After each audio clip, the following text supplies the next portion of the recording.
Ob Evropskem tednu mobilnosti, komentar dneva, Andrej Vuga. Leta 2008 smo imeli Slovenci 1.045.000 registriranih avtomobilov. Vsak drugi prebivalec Slovenije je torej imel svoj avto. In res je, da nam avto omogoča nekaj udobja in včasih z njegovo pomočjo rešimo kakšno zadrego. Potihom pa nam prazni denarnico, zastruplja zrak, ogroža zdravje in povzroča podnebne spremembe. Samo podatek glede zdravja. V EU umre 370.000 ljudi na leto zaradi onesnaženosti zraka. Pred dobrimi 10 leti je Evropska komisija zato začela pozivati države, da tudi sami organizirajo ozaveščevalne kampanje, s katerimi bi opozarjali na škodljive posledice prometa v mestih. Z ustreznim prostorskim načrtovanjem in upravljanjem prevoza je mogoče zelo zmanjšati negativne učinke prometa na okolje. Pri tem imajo svojo nalogo država in mesta sama, vendar pa je prav vsak odgovoren za to, da zmanjša onesnaženje, ki ga povzroča z osebnim prometom. Žal je dostopnost avtomobila ter goriva še vedno večja kot prednosti uporabe javnega prevoza.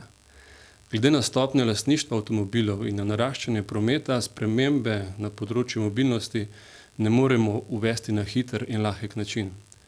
V tem trenutku bi lahko samo z drastičnim omejevanjem avtomobilskega prometa znižali stopnjo onesnaženosti zraka v mestih. Prav zato je cilj Evropskega tedna mobilnosti apelirati na voznike, da bi spremenili svoje prevozne navade. Posebej večja urbana središča so zaradi dnevnih migracij bolj ogrožena. Zato vse vabim k premisleku in odločitvi, kje lahko omejite uporabo avtomobila in si tako privoščite bolj zdravo in okolju prijazno vožnjo in gibanje. Naštel bom nekaj predlogov tako za mesta kot za posameznike.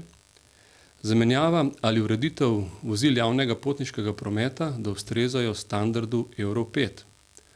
Ureditev parkirišč za osebna vozila na vstopu v mesta in vključitev teh parkirišč v omrežje javnega potniškega cestnega prometa. Vzpostavljanje okoljskih con na območju mest. Bližje parkirišče središču mesta, dražja naj bo parkirnina. Omejevanje hitrosti vozil. Pri javnem potniškem prometu pa je mogoče še urediti ločene pasove za javni potniški promet, uvesti prednost vozil javnega potniškega prometa v križiščih, prilagoditi omrežje javnega prometa po selitvi, uvesti intermodalna prestopna vozlišča, povišati subvencioniranje vozovnic za javni potniški promet, posodobiti plačilni sistem, ki med drugim omogoča možnost prestopanja brez doplačila. In še nekaj predlogov za področje nemotoriziranega prometa, povezave kolesarskih mrež, postavitev počivališč za kolesarje in pločnikov za pešce, vzpostavitev varovanih prostorov namenjenih hrambi koles, ureditev kolesarnic v večstanovanjskih objektih, povečanje varnosti pešcev in kolesarjev, povečanje površin za pešce in kolesarje. Vem, da so ti ukrepi sistemski in odvisni od politične in gospodarske volje na lokalni ali državni ravni. Zato bom pomagal še takole.